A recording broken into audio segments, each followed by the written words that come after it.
What's going on, world? It's your boy at Big Game James _36, and this is at Big Games BS, part of Dim Media Group, presented to you by thehumidor.com.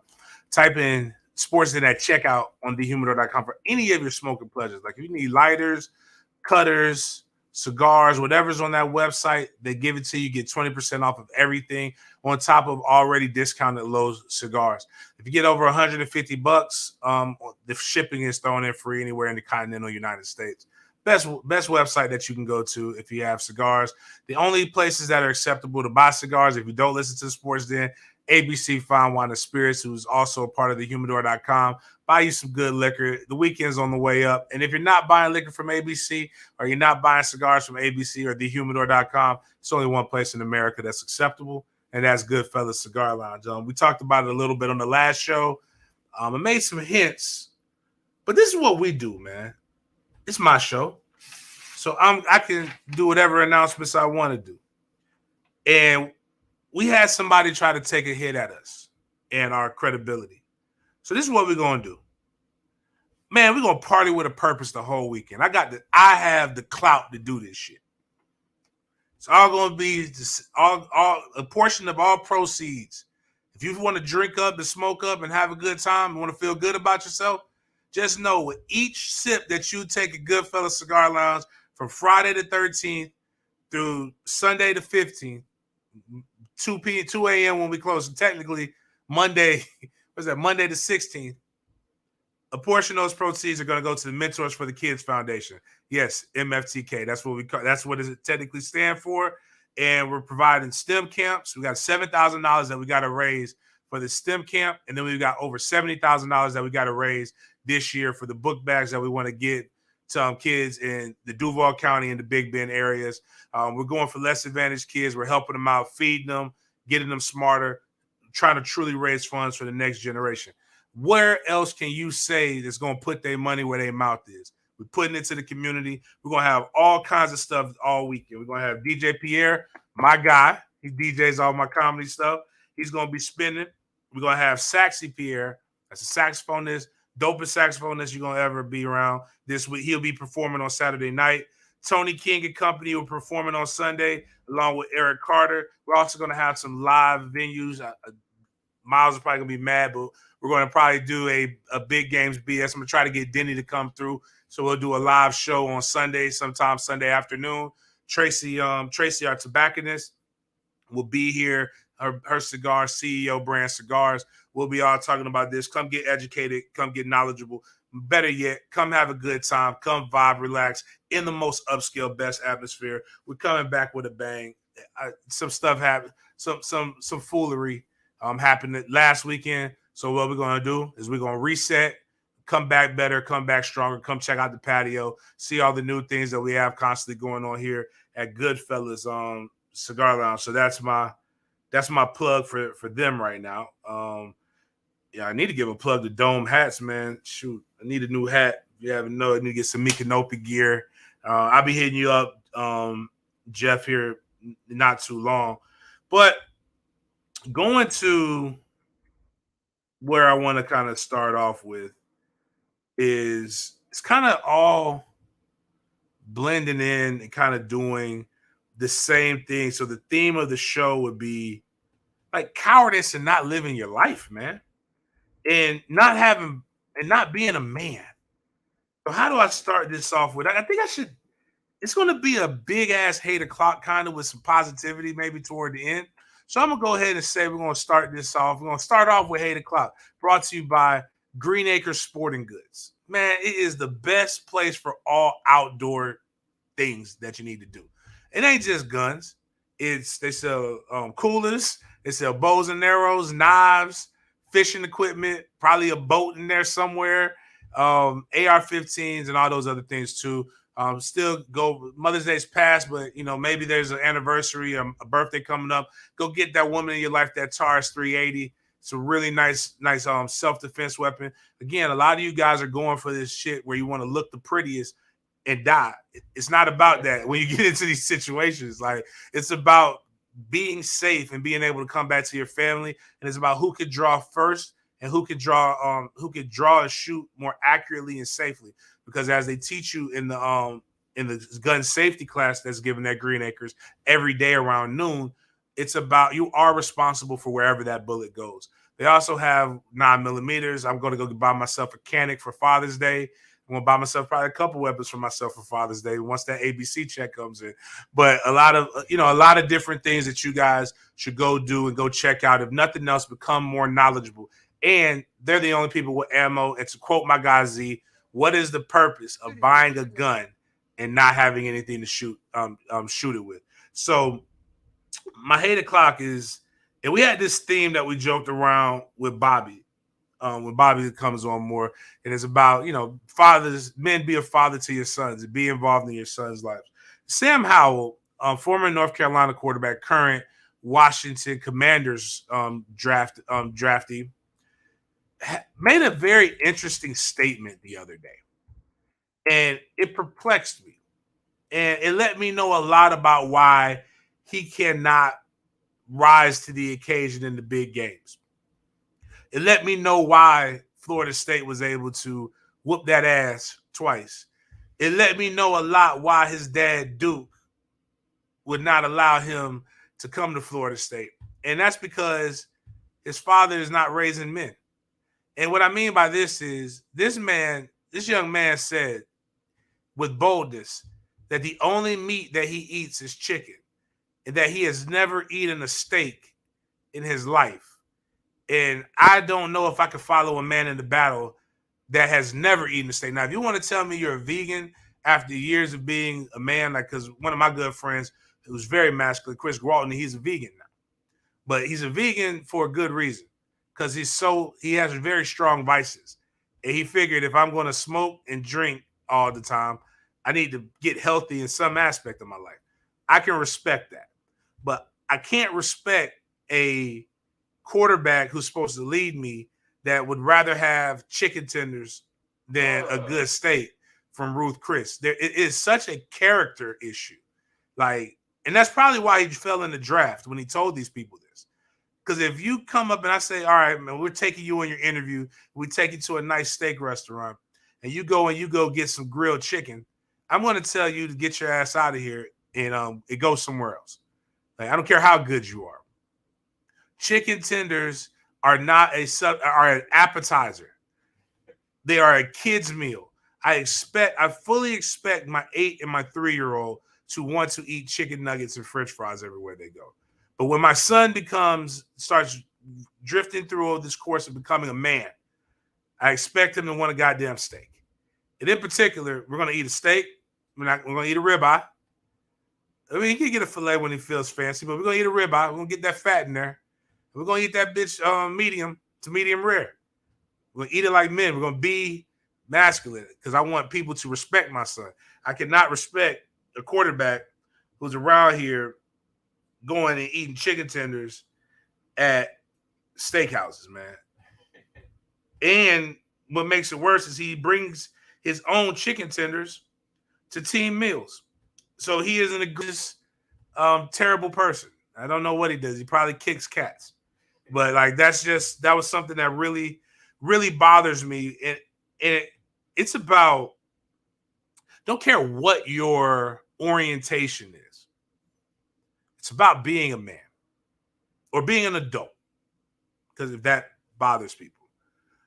One of the things that's really bothered me in this over the course of time in these different respective movements and mileage is snacks, drinks, that Chevron, you can be who you are and still be like a man or an adult. So you can have a state, I am a fiscal conservative and a social liberal. I don't care who you're fucking as long as you don't fuck me. That is my political philosophy. I am African American. I am very black. I'm very pro-black. That doesn't mean I'm anti anybody else.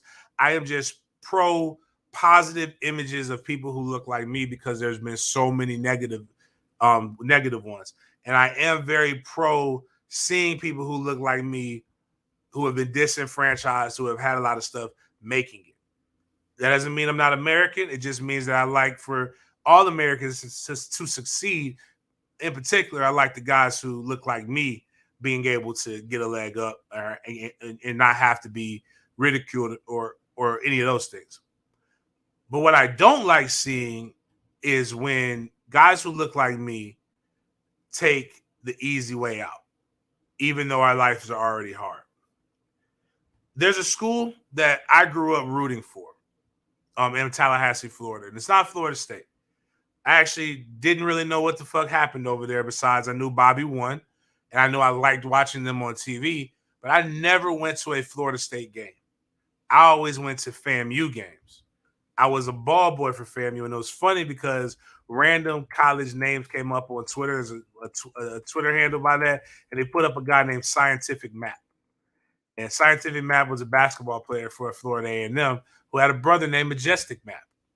And it was always the funniest thing. I was a ball boy during this Scientific Map era. There was also a guy, Byron Coast, if I remember correctly. A lot of guys had a lot of fun.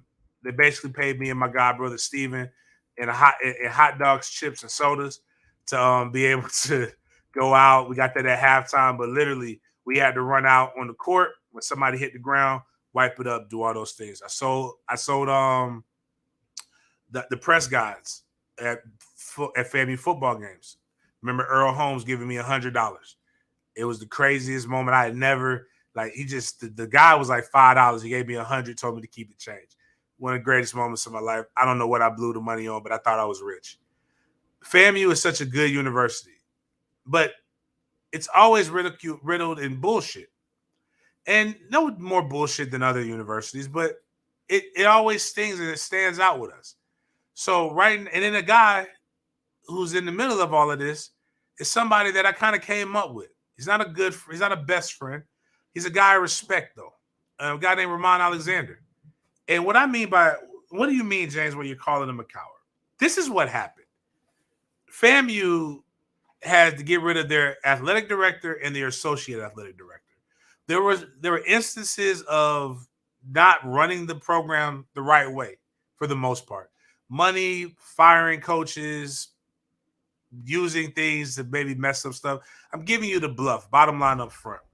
But in the midst of all of this, there's lawsuits that are going around that Ramon Alexander was using his influence over the university and his status as a politician to sway and try to push one of the associate athletic directors out.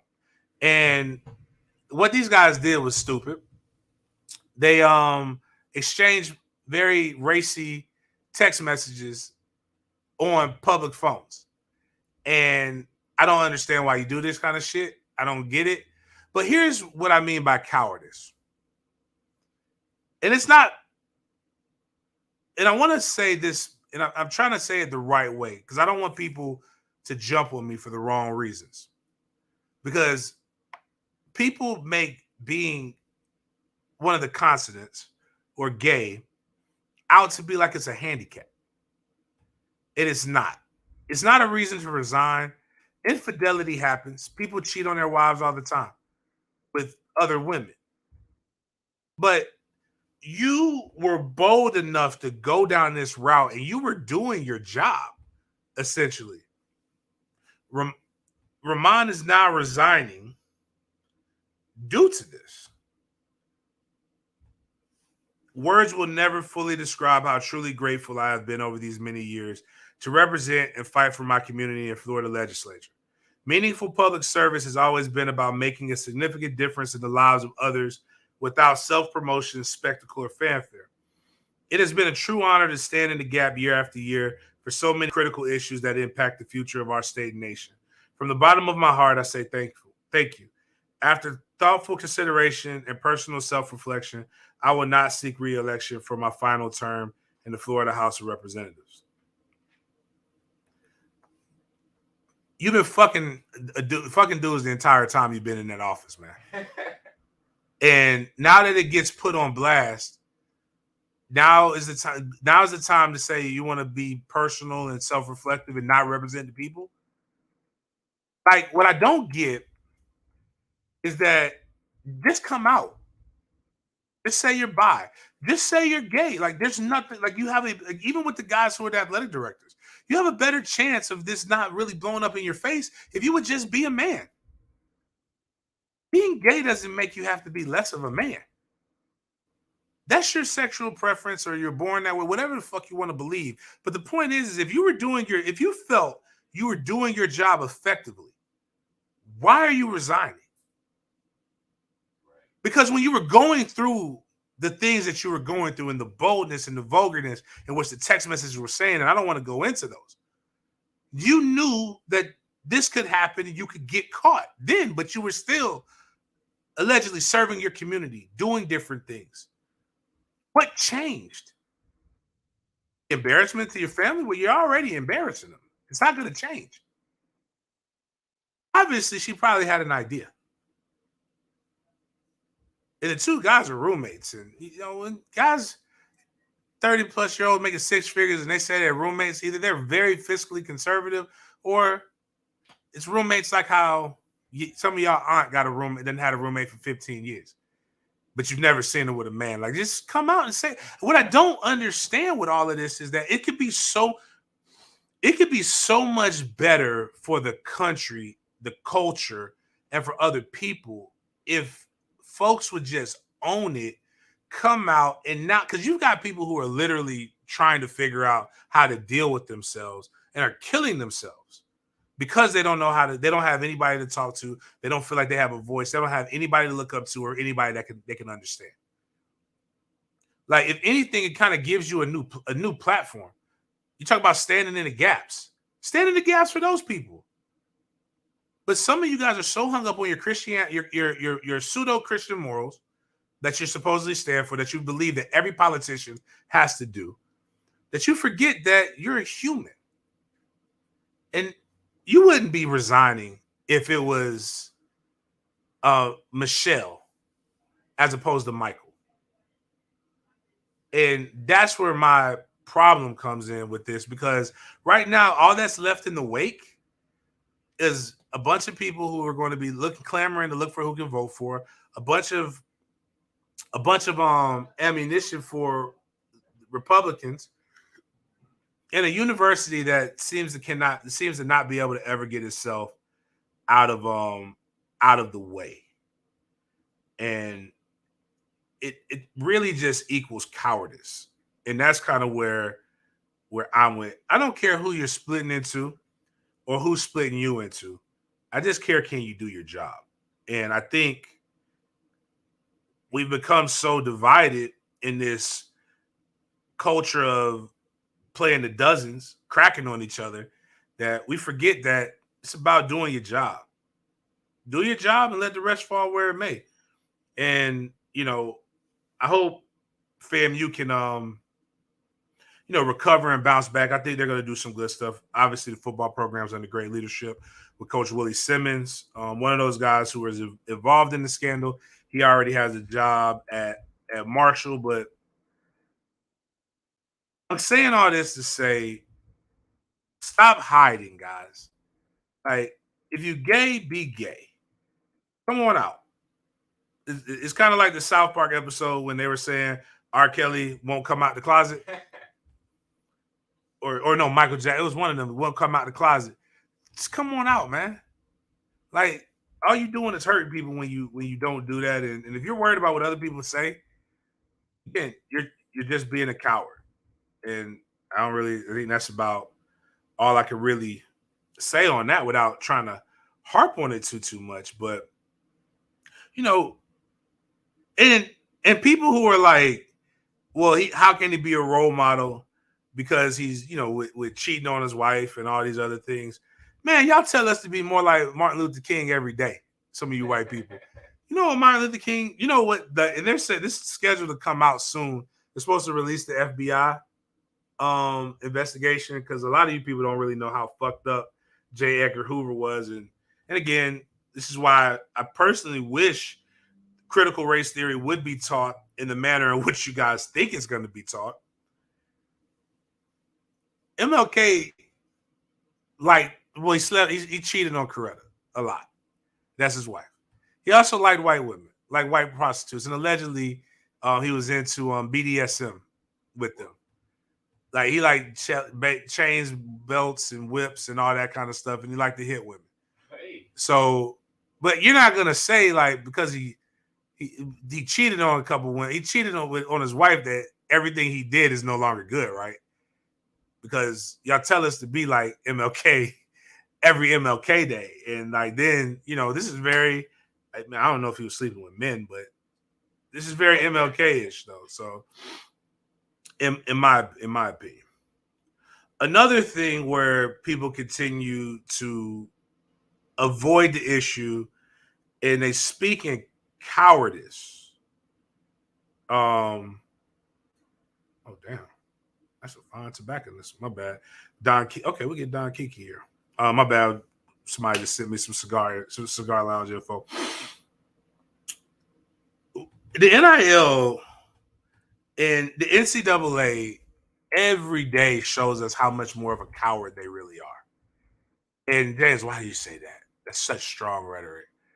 They're doing everything but helping the situation because they rather this become an I told you so thing. And I'm so tired of the beating on the chest and that a lot of adults are doing. That some of them. In particular, Deion Sanders. I'm gonna go with Deion first being full of shit. Deion is over here making pleas for the NCAA to come in because a lot of these guys are getting paid more money than coaches, and the coaches can't say anything to the kids. I'm gonna look at the camera right now. You know how you stop that, Deion? Don't recruit them motherfuckers. Recruit guys who listen to you. You know who don't have that problem?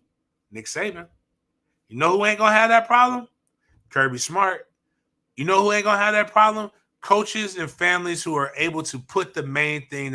These kids still ain't gonna get paid more than what they're worth in the NFL. The NFL is the goal. The marketing deals are being embellished anyway. But a lot of that shit, and Deion's main premise was allow us to hire more qualified coaches, which is what the NCAA is going towards. And they're saying that they're going to have unlimited coaches that can go out and recruit, that can go out and that can actually coach, and they're trying to get rid of scholarship caps, kind of similar to what they had in the 80s. So really, all of this is bringing the 80s back. We're making America great again, people. Think about the 80s. SMU. Eric Dickerson is making comments like I made less in the NFL than I did in college. People were getting paid under the table all the time. Well, not even under the table. It was a little more blatant back then. They had no scholarship limits. Like you could have a team with 150 scholarship cats on it. It was very little parity.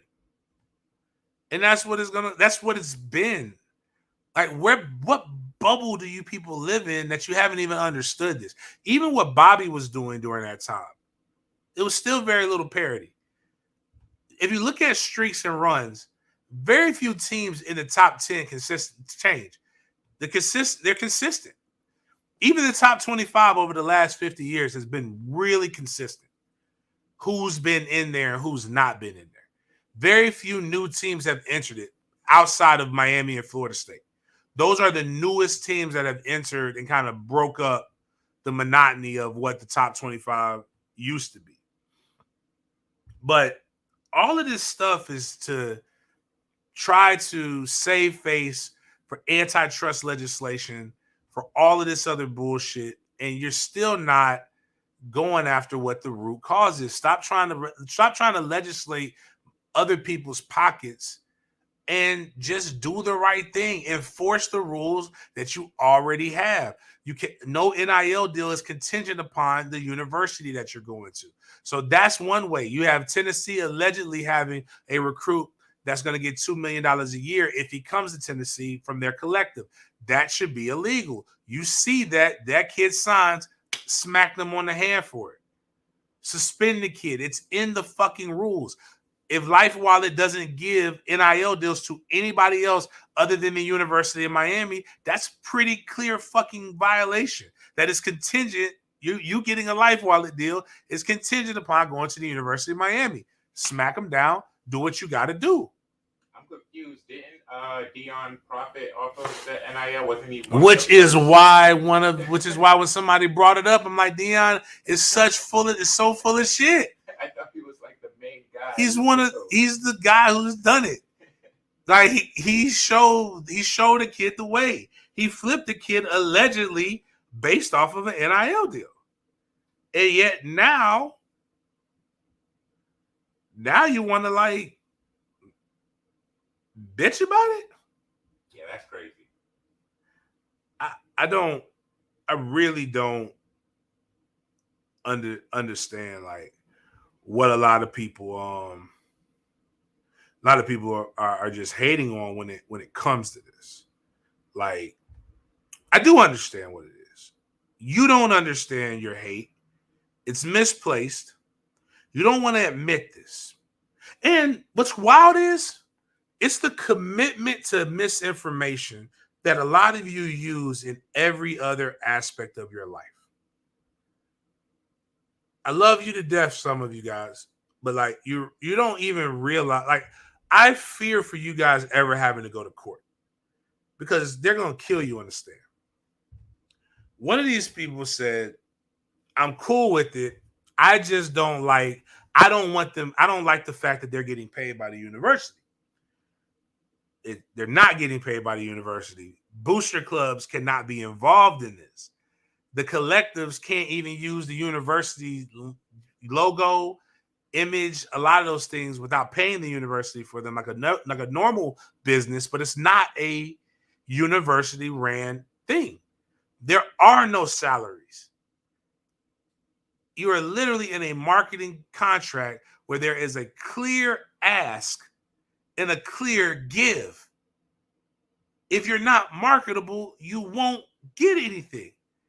Now, technically, the guys who aren't any good typically are the less marketable. The guys who are good are more marketable, but it's not coming from the university. So you saying you don't want to become a booster anymore because athletes are getting paid is not affecting athletes getting paid.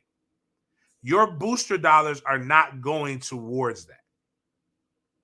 It is another American business choosing to participate in capitalism that is pushing this forward, not your booster dollars.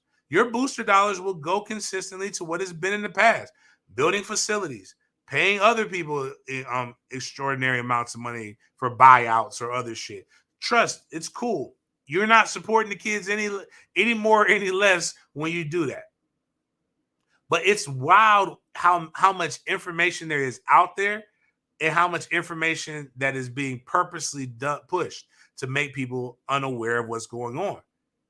Like, it's literally what everybody in America can participate in. That's all they're doing. And when I hear people say that they should be happy with their free education, do you understand anybody can get a free education? If I'm a math student and I'm just smart, I can get the same amount of money that the student athlete can get. All the scholarship is the maximum amount of grant and aid allowed to a student. I'll double it down for you. I grew up poor, which a lot of athletes do. Or even if I didn't grow up poor, I would go work, which I could, and then I can go become an independent. Independents and kids who grew up poor can get full Pell Grant. Maximum Pell. What does that mean? That means you're getting about $2,800 a semester. Guess what that covers? That covers your tuition and your books. So miss me with the free education shit because anybody can get that. The difference is that math problem or your normal college student doesn't have 85,000 people filling up a stadium every Saturday to watch them do a math problem. It's just the rhetoric lets me know that a lot of you guys are willing to push yourself to the side and let things go backwards because you never went forward. And you're cool with people being exploited because it doesn't affect you. Or you weren't able to participate in the new rules the way they are. That part. I see the same argument with student loan forgiveness. People are like, why should that? Well, I paid my student loans. Good. You're a responsible adult. You have made enough money to go pay your student loans. That doesn't mean that you shouldn't want other people to have that. People had the stimulus checks. I didn't get a chance to participate in that either. I don't have student loans, so I don't really give a shit if they pass it or don't. But I do know this is that if people are paying, instead of paying Sally Mae $10,000 a year, if they can take that $10,000 and put it into the economy, which will directly benefit everybody. Y'all believe in trickle down economics for everybody but poor people, which technically is trickle up. And all the statistics say that the money will be spent, but you're cool with bailouts for billionaires. You're cool with coaches getting paid absurd amount of money. You're cool with everybody else benefiting from capitalism, except for the person to your neighbor to the left or the right. Actually, you know what? At a certain point, we might as well no longer call it America like a capitalist nation.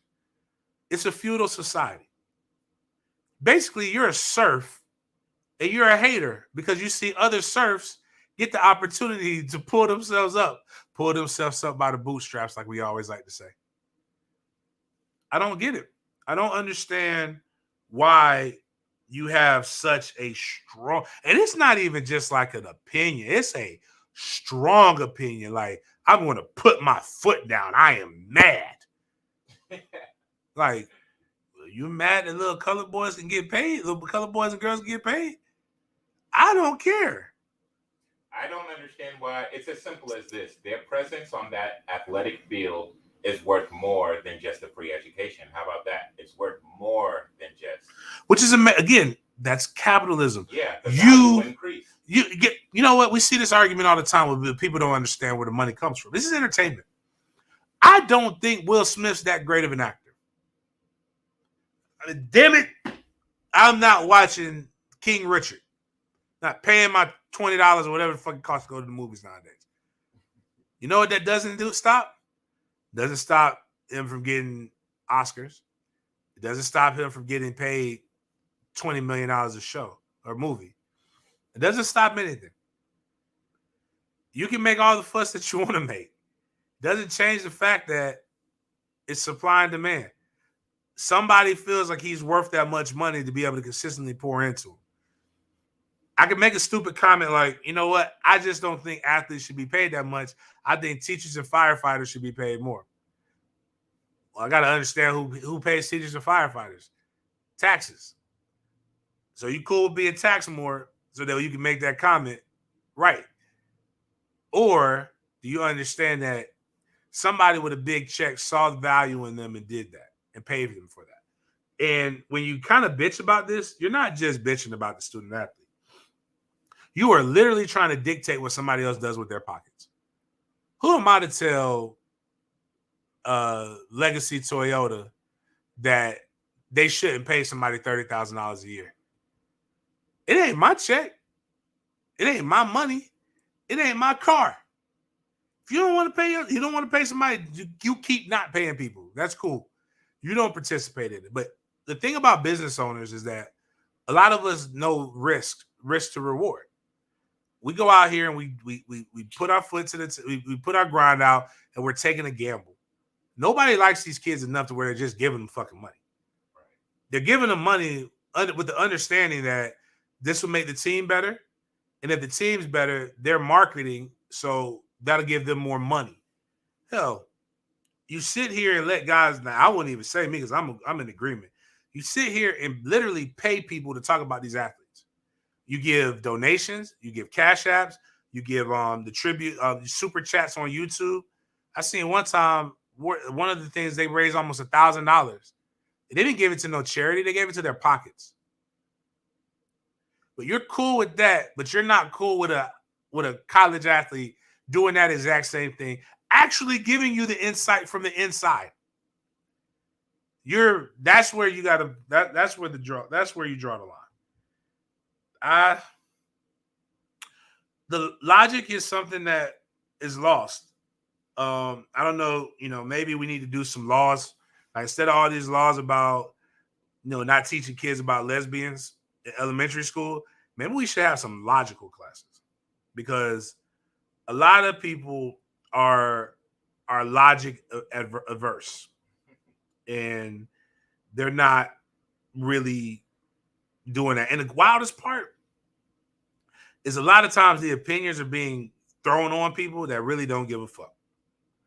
And I like some of y'all, but I'm just sitting here like I'm making an announcement about Mikanopi or something like that, and then you're telling me about how bad, how the NIL is the devil, and how you're not going to support Seminole boosters when that ain't got shit to do with me. I don't work for Seminole boosters, or you causing a fuss and a ruckus has nothing to do with it either. So, um, yeah, that's all I got to say about that one. Um, Lastly, going into uh, this, actually, it was funny is I'm about to go play golf with a bunch of boosters in Naples, paying a golf tournament where they're going to pay a lot of money to to help benefit young athletes. I just really I can't understand it. NBA playoffs is boring to me. But it's got some excitement. I don't I don't understand how the scores are all over the place. How you could beat somebody by 25 one night, then lose by 40 the next night without just giving up. I But that's not even what the most interesting headline because I actually been watching hockey playoffs more than I've been watching the NBA. Playoff hockey is way more exciting. I encourage you guys to watch it. Plus, there's fights. I am a sneakerhead. I don't know if you follow me or if you pay attention. I love sneakers. A pair of sneakers that I'm trying to find that I haven't gotten are the Kobe Grinches. Two of them. There's a green pair and there's a purple pair. There was an NBA basketball player that wore a pair, and sneaker culture jumped on it and pointed out things that if you follow MK the Truth, you follow Trollmageddon, you follow a lot of these guys are starting to come back. So there's real and then there's unauthorized authentics. Like what happens is Nike gives these contracts to these manufacturers, the molds of the shoe, and they give it to multiple ones. And their job is to only produce so many under the authentic Nike tag. The problem is even in communist countries, they still practice capitalist principles. They just go and keep making the shit. You just don't they don't sell it on Nike.com. There's very little difference between some of the shoes now. It ain't like how people used to be back in the day when you go to the flea market and you see the Jordan and the Jordan logo got a butt crack in it, or my man ain't trying to dunk it, he's doing a layup. It's some of these shits is like legit. But I'll say this: a Nike athlete, a guy who's Nike pays money, more than likely isn't wearing Nike replicas. He's probably got that shit straight from Nike. And even though I am a big proponent of authenticity, unless you're really in a situation where people are going to stop you at the airport, hold you down, put a black light on your shoe, and really check for every imperfection, who cares as long as you like the shoe? Wow. Are you really willing to pay? Are you willing? I mean, I like to wear mine because of the people who recognize it. Recognize. I ain't gonna lie, that shit feel good. So when I went to the draft party, I had on my Red Octobers, real. And a kid told his dad, and the dad stopped me. He said, "Are you really wearing a pair of $25,000 sneakers?" I said, "I don't know what they're valued at now, but I can tell you I didn't pay $25,000 for them." When I went to Florida State spring game and I had my solar red Those are two. I gotta get the pure platinums, but those are Air Yeezys. They're very difficult to find now, because they don't make them anymore.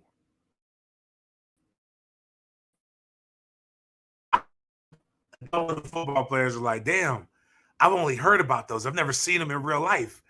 Where'd you get them?" And I'm like, I know some people. The Dior ones that I have, or this, that, the other.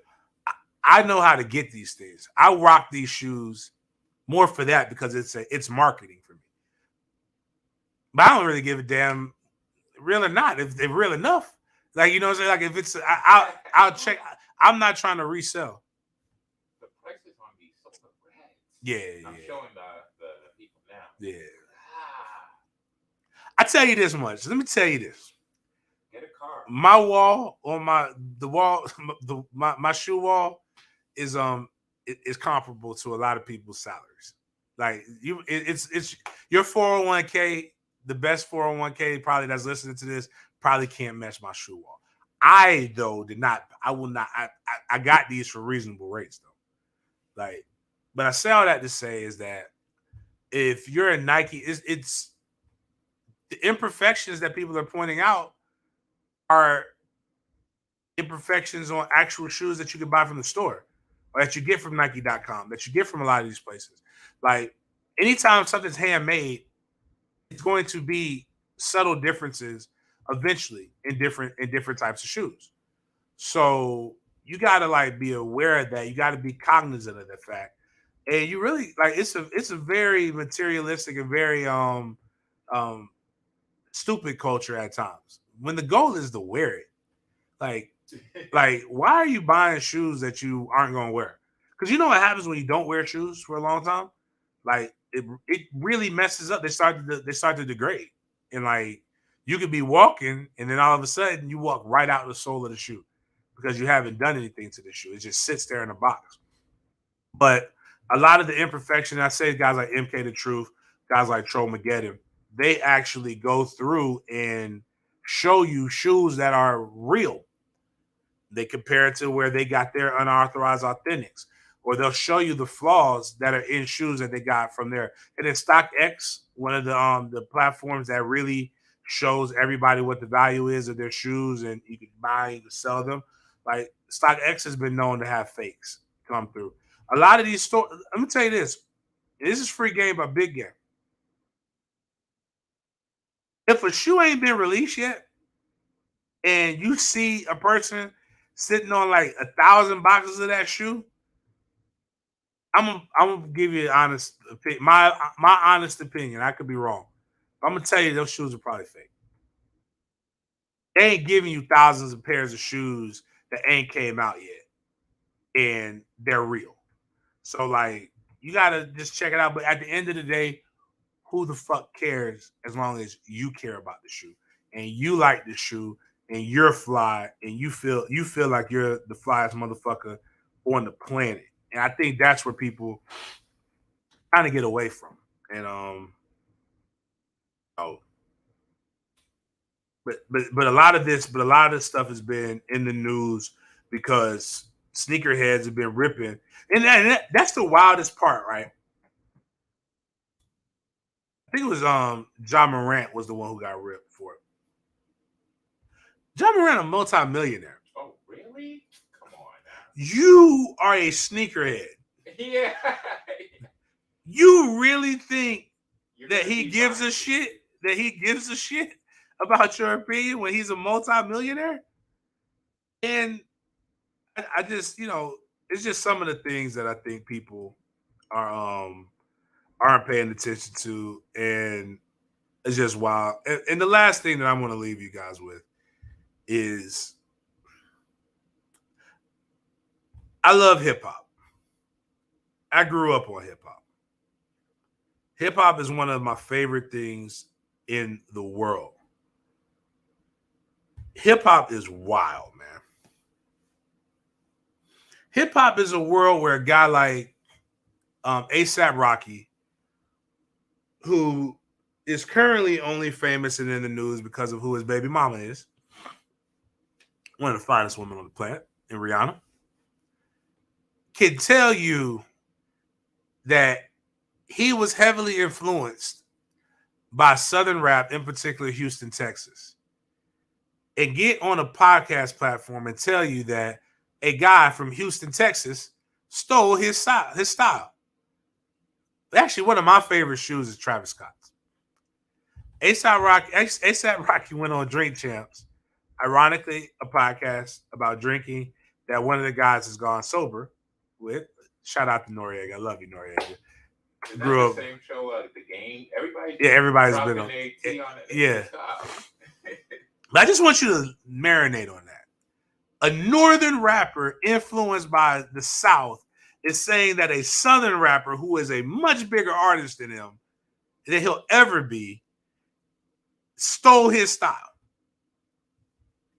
It brings me back to a guy, Jay Electronica, one of my favorite rappers, who's really, it's only dropped one album. I think he's the most, what do you call it?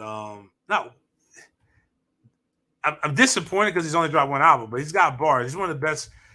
He sounds like he's from up north, but he's from New Orleans. But in his song Exhibit C, he was like, when New York cats was calling Southern cats lame, but then jacking our slang. It's like, is it what is it, man? Like that, but that's not the thing that really bothers me about it. This has always bothered me from the beginning of time. I like Tupac music. Tupac was a petite male. Tupac was a thespian. He's an actor. He didn't become a thug until he was like 19. And I'm not saying he wasn't hard. See, people confuse your willingness to defend yourself with if you're a goon or not. I ain't a thug, but I will defend myself. But I also don't go around portraying that I'm like the hardest dude on the block. Love his music. The people talking about if Pac and Biggie got in a fight, Pac will win when Pac was maybe 5'8", $160. And Biggie was called Biggie because Biggie was big. Now, if you want to talk about a foot race, even Biggie has it in a song, Run from the Police, picture that, I'm too fat to fuck around and have an asthma attack. I get it. Now, a lot of this stuff that people document is hard, it's soft, whatever. So I say all this to say is we talked about Young Thug and YSL Gang, I think on the last show. And it was funny because guys like Wallow, who has another good podcast, $1 million worth of game, has literally told these rappers who are portraying this gangster image on wax, chill out. Wallow did 25 years. 20 years in big prison, 5 years in the youth installation. He's only 42 years old. Most of his life he's been locked up. And he talks about why, this is, you got to check yourself.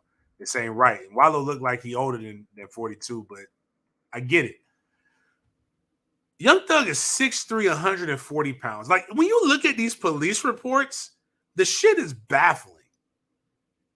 Actually, still, and this is relevant too because now they're putting out the actual doctor that saw Meg Thee Stallion that night saying that he didn't pull out any bullet fragments. She stepped on glass.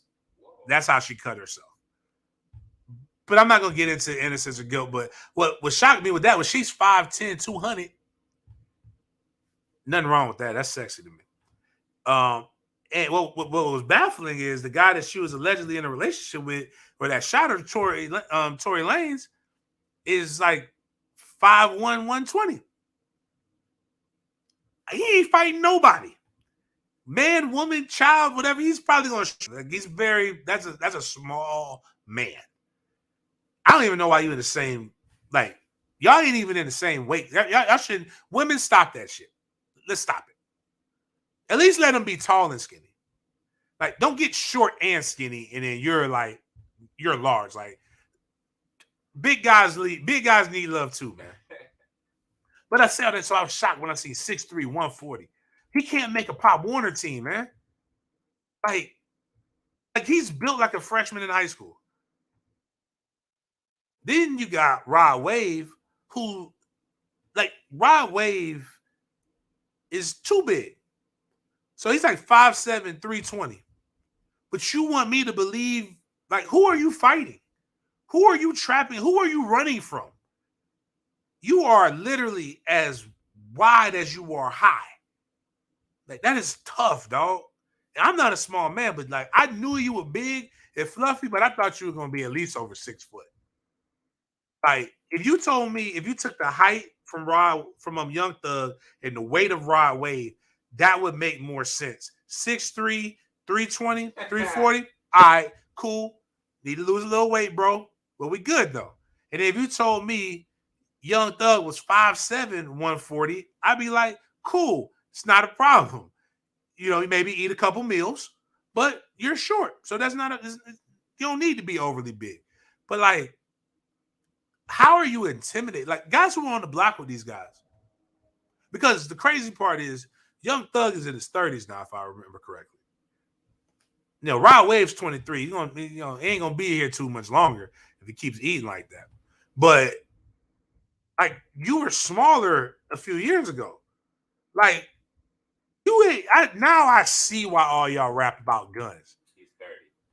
Young Thug, like, I see why all y'all do is rap about guns now. Because man, at 140, you ain't 6'3", you a beanpole. You ain't taking no punch. You can't fill out a tank top. Ain't nothing goonish about that. It's just, it's always been really interesting to me when it comes to that. Not knocking your music. I'm just saying that. But the funniest thing is some of the statements that people made, and now, you know, you got to stand on everything that you have been saying. So, like, Young Thug, when he first started, made a lot of interesting comments. And now you're going to jail where a lot of those comments might come back. You wearing the dresses, the makeup, and all those things. But one thing I want people to really pay attention to is that even though I've seen attorneys say that they don't think because of First Amendment, they should be protected by what they rap about, but you have to be careful though, because if you are rapping like you have knowledge and that you're trying to put subliminal messages, if that's what they go with you are, they'll be able to get you on conspiracy. RICO is one thing, and it's tough, but it's the conspiracy charge with that. I saw an interview with 50 Cent. He was like, when guys say they gang on raps that he's with, he said, he's like, I ain't gang. I'm not in the gang. Like he makes sure on wax, he lets them know that he is separated. He's dolo. He's like, I'd rather get hit with a murder charge than get hit with conspiracy, because conspiracy is damn near impossible to prove or fight against. One of Jay-Z's homeboys, I can't remember the name, but he talked about how he got hit with conspiracy. He gave the business card to one of his associates to another associate. Had no idea that they were beefing. That guy goes and kills that associate. He got hit with conspiracy because that guy would have never been able to make the connection without him. And they don't have to have a lot. And I think it was Tata, but he had some other things that have been on his record, so that hurt him as well. But you don't need a lot. Like conspiracy conspiracy was caught up because was made because you got guys like John Gotti beating murders. You can't pin it on them, so they had to come up with a law to where, okay, we just need to prove that he was involved with this in some way, because we're not going to get him. Nobody's going to talk. It's not going to stick. So again, this is why I do stuff with MFTK Foundation. Biggie said it the best, man. You got to either have a wicked jump shot or sling crack rock. And so to the point was you're good athletes and entertainers are the ones who get out of the hood. But there's so much more you could do. Athletes and entertainers, for whatever reason, feel like they need to still have a foot in the hood. I love my hood. I give hand-ups. I do not give handouts. I do not live in the hood. Actually, the funniest thing about, I was on a trip with my lacrosse students and they were listening to something, and one of the rappers talked about how the police don't come or don't come to the hood fast. And I was like, these kids have no idea what that even means. And this morning we had to call the ambulance because somebody was sick in my house. And just like that. Every time I've ever had to call the ambulance, man, them motherfuckers come to my house like that. When I was in Rockbrook growing up in my neighborhood, your best bet is to go ahead and put somebody in a car and drive them. They don't give a fuck about what goes on in other neighborhoods. But I say all that to say is that there's so much talent, there's so much organization, there's so much structure, there's so many things that people can do. There's so much loyalty to neighborhoods and to people that if people actually stepped out of their comfort zone and went to the hood, the next revolution in the economy would happen. But the problem with that, just like name, image, and likeness, is that you would be helping some people that have been historically disenfranchised. So they may eventually pass you because that's how intelligent and smart and brilliant these guys are. But that's why STEM is important. That's why the MFTK Foundation is important. And I'm going to end it with this. This weekend at Goodfellas, if you're in the Jacksonville area, hit us up. Goodfellas, May 13th through the 15th, a portion of all proceeds are going towards the MFTK Foundation.